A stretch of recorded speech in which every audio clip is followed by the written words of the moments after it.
آبنائے ہرمز میں ایرانی اور امریکی افواج کے درمیان گزشتہ رات براہ راست فوجی جھڑپیں جاری رہیں۔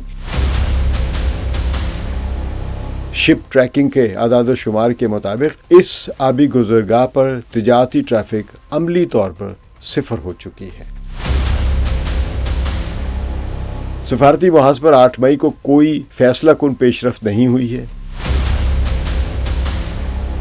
ایران امریکی امن تجویز پر اپنے خیالات کو حتمی شکل دینے کے بعد ثالث ملک یعنی پاکستان کو اپنا موقف بتائے گا۔ اسٹاک پائل جو ہے انٹرسیپٹرز کے، ان میں تیزی سے ڈپلیشن یعنی تیزی سے کمی کے حوالے سے اب خطرے کی گھنٹیاں بج رہی ہیں۔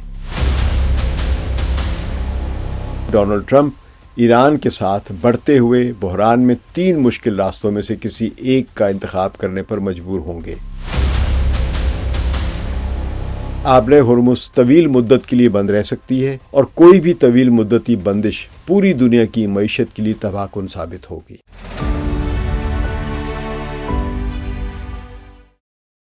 ثقلین امام کا سلام قبول کیجیے۔ آبنائے ہرمز میں ایرانی اور امریکی افواج کے درمیان گزشتہ رات براہ راست فوجی جھڑپیں جاری رہیں، لیکن سیز فائر بھی سرکاری طور پر آفیشلی قائم رہی ہے۔ یہ ایک زیادہ خطرناک صورتحال بنتی ہوئی نظر آ رہی ہے۔ آج میں اس بے یقینی کے جو ہو رہی حالات کی ان کے اثرات پر بات کر رہا ہوں۔ تازہ اطلاعات کے مطابق خلیج فارس میں ایرانی اور امریکی افواج کے درمیان جھڑپیں عارضی طور پر روک دی گئی ہیں، لیکن ماہرین کے مطابق دوبارہ تنازع شروع ہونے کے قوی امکانات موجود ہیں۔ خبر رساں ادارے تسنیم نیوز ایجنسی کے مطابق ایرانی بحریہ نے امریکی کوٹ ان کوٹ دہشت گرد افواج کی جانب سے ایران کے ٹینکروں پر جارحانہ کارروائی کے جواب میں حملے کیے اور سیز فائر کی خلاف ورزی پر یا جنگ بندی کی خلاف ورزی پر سخت رد عمل دیا۔ چند گھنٹے فائرنگ کے تبادلے کے بعد فی الحال صورتحال پرسکون ہے، لیکن ایران نے واضح کیا ہے کہ اگر امریکی جنگی جہاز دوبارہ خلیج فارس میں داخل ہوتے ہیں یا ایرانی پانیوں میں جو ٹریفک ہے اس کو پریشان کرنے کی کوشش کرتے ہیں تو پھر امریکہ کو سخت جواب دیا جائے گا۔ دوسری طرف امریکی cable news network MS now یا MSNOW نے رپورٹ کیا ہے کہ خلیج ہرمز میں ایران کے خلاف ٹرمپ کا نام نہاد آپریشن فریڈم یا آپریشن پروجیکٹ فریڈم عملی تعطل کا شکار ہو گیا ہے۔ تجزیہ کاروں کے مطابق میدان میں فوجی دباؤ اور سفارتی کوششوں میں کوئی آپس میں کوارڈینیشن یا ہم آہنگی نہ ہونے کے باعث یہ منصوبہ کوئی ٹھوس کامیابی حاصل کیے بغیر ہی ایک قسم کا ختم ہو چکا ہے، مردہ ہو چکا ہے، جس سے خطے میں امریکی جارحانہ فوجی موجودگی کے لیے اب سنگین چیلنجز جو ہیں وہ ظاہر ہونا شروع ہو گئے ہیں، یہ ہم دیکھتے ہیں ابھی۔ پچھلے 48 گھنٹوں سے آبنائے ہرمز سے کوئی بڑا تجارتی جہاز نہیں گزرا ہے۔ شپ ٹریکنگ کے اعداد و شمار کے مطابق اس آبی گزرگاہ پر تجارتی ٹریفک عملی طور پر صفر ہو چکی ہے۔ اقوام متحدہ کی انٹرنیشنل میری ٹائم آرگنائزیشن کے سیکریٹری جنرل کے مطابق جنگ شروع ہونے کے بعد تقریباً 1,500 جہاز جو ہیں اور 20,000 ان جہازوں کا جو عملہ ہے جو بین الاقوامی لوگوں پر مشتمل ہے وہ اس علاقے میں پھنسا ہوا ہے۔ آبنائے ہرمز دنیا کی 20% تیل کی سپلائی کا راستہ ہے اور اس کی بندش کا مطلب ہے تیل کی قیمتوں میں اضافہ اور پوری دنیا کی معیشت پر شدید دباؤ۔ شپنگ کمپنیاں بحری حملوں اور غیر یقینی صورتحال کی وجہ سے اپنے جہازوں کو خلیج جانے سے منع کر رہی ہیں، کیونکہ وہ خلیج جانے والے جہازوں کی انشورنس کرنے سے انکار کر رہی ہیں۔ تیل کی اس جنگ کے حوالے سے اہم پیش رفت یہ ہوئی ہے کہ نیشنل ایرانی ٹینکر کمپنی نے 3 خالی ٹینکرز جو ہیں وہ امریکی بحریہ کی ناکامی کی لائن عبور کی ہے انہوں نے، اور پاکستان کے خصوصی اکنامک زون کے راستے ایران واپس پہنچ گئے۔ تو ان تینوں ٹینکروں کی مجموعی گنجائش 50 لاکھ بیرل خام تیل کی ہے۔ ان میں سے ایک ٹینکر ہسنا تھا جسے 6 مئی کو امریکی سینٹرل کمانڈ نے روکنے کا دعویٰ کیا تھا، لیکن یہ بظاہر نیول بلاکیڈ عبور کرنے میں کامیاب رہا ہے۔ دوسری طرف امریکی سینٹرل کمانڈ نے 8 مئی کو اعلان کیا ہے کہ اس نے 70 سے زائد تیل کے ٹینکروں کو ایران کی بندرگاہوں میں آنے جانے سے روک دیا ہے۔ تو سینٹرل کمانڈ کے یہ جو امریکہ کا ادارہ جو خطے میں، اس کے مطابق ان میں سپلائی کی جانے والی قابل جو ایرانی تیل کا جو تخمینہ بنتا ہے، اس کی جو مقدار بنتی ہے وہ تقریباً 1.66 ارب بیرل یعنی 166 کروڑ بیرل ہے، جس کی مالیت 130 ارب ڈالر سے زیادہ بنتی ہے۔ 7 مئی کو آبِ ہرمز میں براہ راست فائرنگ کا تبادلہ ہوا، جسے دونوں فریقوں نے تسلیم کیا ہے، لیکن ان کے بیانیے میں شدید تضاد ہے۔ امریکی سینٹرل کمانڈ کے مطابق ایرانی فورسز نے 3 امریکی تباہ کن جہاز، جن کو ڈسٹرائرز کہا جاتا ہے، ان کے خلاف متعدد میزائل، ڈرونز اور چھوٹی کشتیوں کے ذریعے حملہ کیا تھا، اور امریکہ کا دعویٰ ہے کہ کسی بھی امریکی جہاز کو کوئی نقصان نہیں پہنچا، اور امریکی افواج نے سیلف ڈیفنس میں جوابی حملے کرتے ہوئے ایرانی فوجی تنصیبات کو نشانہ بنایا۔ صدر ٹرمپ نے سوشل میڈیا پر لکھا کہ تینوں ڈسٹرائرز کو کوئی نقصان نہیں پہنچا، لیکن ایرانی حملہ آوروں کو بہت بڑا نقصان پہنچایا گیا، یہ صدر ٹرمپ نے کہا، اور امریکی ڈرونز نے ایرانی ڈرونز کو گرتے ہوئے تتلی کی طرح مار گرایا۔ تو انہوں نے خبردار کیا کہ اگر ایران جلد ڈیل سائن نہیں کرتا ہے تو مستقبل میں زیادہ سخت اور زیادہ پرتشدد جواب دیا جائے گا۔ ادھر ایران کی جو اعلیٰ فوجی کمانڈ کے ترجمان ہیں، ختم الانبیاء ہیڈ کوارٹر جو ہے، اس کے ابراہیم ذوالفقاری کے مطابق امریکہ نے جنگ بندی کی خلاف ورزی کرتے ہوئے 2 ایرانی جہازوں پر حملہ کیا۔ پہلا جہاز جاسک، ان کا جزیرہ جو اس کے قریب ایرانی علاقائی پانیوں سے آبنے کی طرف جا رہا تھا، اور دوسرا جہاز متحدہ عرب امارات کے فجیرہ کے قریب آبنائی میں داخل ہو رہا تھا۔ انہوں نے یہ بھی کہا کہ امریکہ نے ہرمزگان کے شہری علاقوں بندر خمیر اور سیریک پر فضائی حملے کیے ہیں، جس کے جواب میں ایرانی مسلح افواج نے آبنائی کے مشرق میں امریکی جو بحری جہازوں کو نشانہ بنایا ہے اور انہیں شدید نقصان پہنچایا ہے۔ قشم جزیرے پر بھی زمینی فائرنگ کی اطلاع ہے، جہاں ایرانی افواج اور دشمن کے درمیان جھڑپیں ہوئی ہیں۔ صدر ٹرمپ نے ان حملوں کو محض ایک معمولی بات قرار دیا ہے، اور یہ کہا یہ تو پیار سے تھپکی دی گئی ہے، اور زور دے کر کہا کہ سیز فائر اب بھی برقرار ہے۔ انہوں نے کہا کہ امریکہ اور ایران کے درمیان مذاکرات بہت اچھے چل رہے ہیں، لیکن ابھی تک ایران کی طرف سے امریکی صدر ڈونلڈ ٹرمپ کے کسی بھی دعوے کی تصدیق نہیں کی گئی ہے کہ کوئی مذاکرات ہو رہے ہیں یا نہیں ہو رہے، اگر ہو رہے تو کس سطح کے ہو رہے ہیں۔ 8 مئی کو ایران نے ایک اور اہم کارروائی کی ہے۔ ایرانی ٹیلی ویژن کی طرف سے جاری کردہ ایک ویڈیو میں دکھایا گیا ہے کہ ایرانی بحری افواج نے ایک خصوصی آپریشن میں آئل ٹینکر اوشین کوئی کو حراست میں لے لیا ہے۔ رپورٹ کے مطابق یہ ٹینکر ایرانی عوام کے مفادات کے خلاف سرگرمیوں اور نقصان دہ اقدامات کرنے کی وجہ سے پکڑا گیا۔ رپورٹ میں بتایا گیا کہ یہ جہاز ایرانی میری ٹائم حکام کی طرف سے نافذ کردہ اقدامات کے حصے کے طور پر روکا گیا ہے۔ تو shipping data company tanker trackers کے مطابق اس جہاز کا تعلق شنگھائی کی ایک کمپنی سے ہے، اور اس نے 2021 سے اب تک کم از کم 16 بار ایرانی ہائیڈرو کاربن کی ترسیل کی ہے، جس میں آدھی لوڈنگز براہ راست ایرانی بندرگاہوں سے ہوئی ہیں اور باقی ادھر ادھر سے۔ تو امریکہ نے فروری 2026 میں اسی جہاز کو ایرانی شیڈو فلیٹ کا حصہ قرار دیتے ہوئے پابندیوں کی فہرست میں شامل کیا تھا۔ تو امریکہ نے بھی اس کو فہرست میں شامل کیا پابندیوں کی، اور ایران نے بھی اس کو پکڑ لیا ہے۔ یہ کہانی ذرا مشکل سے لگتی ہے۔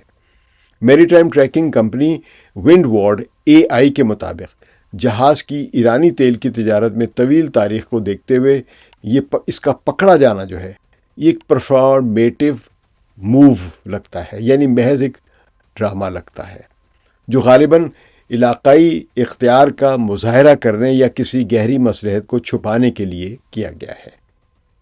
سفارتی محاذ پر 8 مئی کو کوئی فیصلہ کن پیش رفت نہیں ہوئی ہے۔ وزارت خارجہ کے جو ایران کے ہیں ترجمان اسماعیل بقائی، انہوں نے کہا ہے کہ ایران امریکی امن تجویز پر اپنے خیالات کو حتمی شکل دینے کے بعد ثالث ملک یعنی پاکستان کو اپنا موقف بتائے گا۔ ایران پاکستان کی ثالثی کے ذریعے پیغامات کا جائزہ لے رہا ہے، اور اس کا اپنا 14 نکاتی منصوبہ جو پاکستان کے ذریعے امریکہ تک پہنچا ہے، اس پر وہاں پہ ابھی بات چیت چل رہی ہے۔ دوسری طرف امریکی وزیر خارجہ مارکو روبیو نے 8 مئی کو روم میں، یعنی اٹلی کا جو دارالحکومت، اس میں پریس بریفنگ کے دوران کہا کہ وہ توقع کر رہے تھے کہ ایران اس روز یعنی 8 مئی کو امریکی تجویز کا جواب دے گا۔ انہوں نے دعویٰ کیا کہ ایران منقسم ہے، یعنی ایران کی لیڈرشپ جو آپس میں تقسیم ہے، لیکن انہیں امید ہے کہ ان کی طرف سے کوئی سنجیدہ تجویز آئے گی۔ تاہم 8 مئی تک ایران کی طرف سے کوئی جواب موصول نہیں ہوا اور مذاکرات کا سلسلہ 11 اپریل کو اسلام آباد میں ہونے والے ایک دور کے بعد سے اب تک تعطل کا شکار ہے۔ اس دوران ایرانی وزیر خارجہ عباس عراقچی نے ایکس پر لکھا ہے کہ جب بھی کوئی سفارتی حل ممکن نظر آتا ہے تو امریکہ ایک لاپرواہی فوجی مہم کا انتخاب کرتا ہے۔ انہوں نے مزید کہا کہ چاہے وجہ کچھ بھی ہو، نتیجہ ایک ہی ہے کہ ایرانی کبھی دباؤ کے آگے جھکتے نہیں ہیں اور سفارتکاری ہمیشہ نقصان اٹھاتی ہے۔ لیکن یہاں عباس عراقچی سے سوال بنتا ہے کہ جب آپ جانتے ہیں کہ جب بھی کوئی سفارتی حل ممکن نظر آتا ہے امریکہ ایک لاپرواہ فوجی مہم کا انتخاب کرتا ہے، تو پھر آپ امریکہ سے مذاکرات کے لیے اتنے بےتاب کیوں رہتے ہیں؟ بہرحال اسی دوران ٹرمپ انتظامیہ نے کویت، متحدہ عرب امارات اور بحرین کو ہزاروں فضائی انٹرسیپٹرز جو ہیں، ایئر ڈیفنس انٹرسیپٹرز جو ہیں، میزائل، پیٹریٹس وغیرہ اور متعلقہ سپورٹ سروسز کی فروخت کی منظوری دی ہے۔ اس معاہدے کی مالیت کوئی 17.1 ارب ڈالر بنتی ہے۔ یہ برآمدات ان پیکیجز کی توسیع ہیں جو بحرین کے لیے 2019 اور کویت اور متحدہ عرب امارات کے لیے 2024 سے جاری تھیں۔ اسٹیٹ ڈپارٹمنٹ نے اس منظوری کو معمول کی نیوز ریلیز کے بغیر کلیئر کر دیا ہے۔ یہ بھاری فروخت اس وقت عمل میں آ رہی ہے جب پینٹاگون کے اندر امریکی اپنے جو سٹاک پائل جو ہے انٹرسیپٹرز کے، ان میں تیزی سے ڈپلیشن یعنی تیزی سے کمی کے حوالے سے اب خطرے کی گھنٹیاں بج رہی ہیں۔ یعنی امریکہ نے شاید یہ اعتماد دینے کی کوشش کی ہے ان خلیجی ریاستوں کو کہ ہم آپ کو سپلائی کر رہے ہیں، کیونکہ جو 40 دن کی جنگ تھی اس دوران ان کے پاس یہ تمام انٹرسیپٹرز ختم ہو گئے تھے اور امریکہ نے ان کے پر سے ہاتھ اٹھا لیا تھا اور ہاتھ اٹھا کے صرف اسرائیل کی حفاظت کر رہے تھے۔ اب اسرائیل کے پاس بھی انٹرسیپٹرز ختم ہو چکے تھے، تو غالباً امریکہ اسرائیل کو تو سپلائی کر رہا ہے، اب ان کے لیے بھی یہ انٹرسیپٹرز کی منظوری کر دی ہے پیسے لے کر۔ 28 فروری کو ایران کے خلاف امریکی اسرائیل جنگ شروع ہونے کے بعد سے امریکی فوج نے اپنی عالمی انوینٹری میں 1300 زائد پیٹریٹ انٹرسیپٹرز میزائل ختم کر دیے ہیں۔ اسی دوران خلیج فارس کے عرب ممالک نے ایرانی میزائل اور ڈرون حملوں کا مقابلہ کرنے کے لیے تقریباً 600 اپنے انٹرسیپٹرز فائر کیے ہیں۔ امریکی کمپنیاں ہر سال صرف 600 پیٹریٹ انٹرسیپٹرز تیار کرتی ہیں، جس کا مطلب یہ ہے کہ امریکہ اور اس کے خلیجی اتحادیوں نے مل کر محض 2 ماہ سے زیادہ عرصے میں 3 سال کی پیداوار کے برابر انٹرسیپٹرز خرچ کر ڈالے، استعمال کر ڈالے ہیں۔ بہرحال اجازت سے پہلے ایک خبر بتا دوں کہ اسرائیلی چینل 14 نے دعویٰ کیا ہے کہ اسرائیلی ارلی وارننگ سسٹم نے ایران سے نیگیو ڈیزرٹ یعنی صحرائے نقب کی طرف مار کرنے والے ایک میزائل کی نشاندہی کی، یعنی ان کے ریڈار پہ نظر آیا کہ ایران سے ایک میزائل آ رہا ہے، لیکن وہ میزائل ریڈار سے اچانک غائب ہو گیا۔ خدشہ ظاہر کیا جا رہا ہے کہ نظام کے ڈیٹیکٹیو سسٹم میں کوئی خرابی واقع ہوئی ہے۔ اسرائیلی فوجی حکام نے ابھی تک اس واقعے کی تصدیق یا تردید نہیں کی ہے، تاہم چینل 14 کے مطابق یہ واقعہ ممکنہ ٹیکنالوجیکل ناکامی کی طرف ایک اشارہ کرتا ہے، جس کے باعث الرٹ جاری کرنے کے جو مزید کارروائی جو ہے وہ روک دی گئی ہے۔ اس طرح کے 2 واقعات پیش آئے ہیں، یعنی جو اسرائیل کے وارننگ سسٹم کے لیے بہت زیادہ پریشان کن بات ہے۔ ایرانی ذرائع نے بھی ابھی تک اس حوالے سے کوئی وضاحت نہیں جاری کی، نہ ہی کوئی بیان جاری کیا ہے۔ برطانوی اخبار دی ٹیلی گراف نے خبر دی ہے کہ امریکی صدر ڈونلڈ ٹرمپ ایران کے ساتھ بڑھتے ہوئے بحران میں 3 مشکل راستوں میں سے کسی ایک کا انتخاب کرنے پر مجبور ہوں گے، اور تینوں ہی ان کے لیے سنگین نتائج کے حامل ہیں۔ پہلا راستہ ہے کہ ایران کے سامنے جھکنا۔ اگر ٹرمپ ایران کے ساتھ فوری معاہدہ کر کے آبِ ہرمز کو بحال کرنے اور تیل کی قیمتیں کم کرنے میں کامیاب بھی ہو جاتے ہیں، جس سے دنیا کو تو بہت ریلیف ملے گا، لیکن امریکہ میں ان پر سرنڈر یعنی ہتھیار ڈالنے کا الزام لگے گا، جس کا مطلب زیادہ دباؤ کی پالیسی کی مکمل ناکامی ہوگی۔ اور دوسرا راستہ کیا ہو سکتا ہے؟ فوجی کشیدگی میں اضافہ، یعنی آپ نے ہرمز کو زبردستی کھولنے یا ایران کے اہم انفراسٹرکچر پر حملے کی کوئی بھی کوشش خطے میں وہ کریں اور پھر مکمل جنگ چھڑ جائے تو اس صورت میں تیل کی قیمت $150 بیرل سے بھی زیادہ جا سکتی ہے۔ جو گلوبل سٹاک مارکیٹس ہیں وہ تباہی کے دہانے پر آ جائیں گی اور امریکہ عراق اور افغانستان کی جنگوں سے بھی بڑی مشکل میں پھنس جائے گا۔ اور تیسرا راستہ کیا ہو سکتا ہے جو ٹیلی گراف تجویز کر رہا ہے کہ موجودہ صورتحال کو برقرار رکھے۔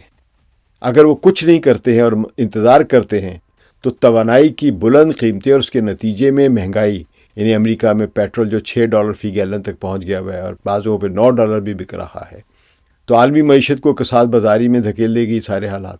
تو اس منظرنامے میں ایران اپنی غیر سرکاری برآمدات جاری رکھے گا اور ٹرمپ کی مقبولیت میں اور زیادہ کمی آئے گی اور دنیا میں بہت زیادہ بحران بڑھتا چلا جائے گا۔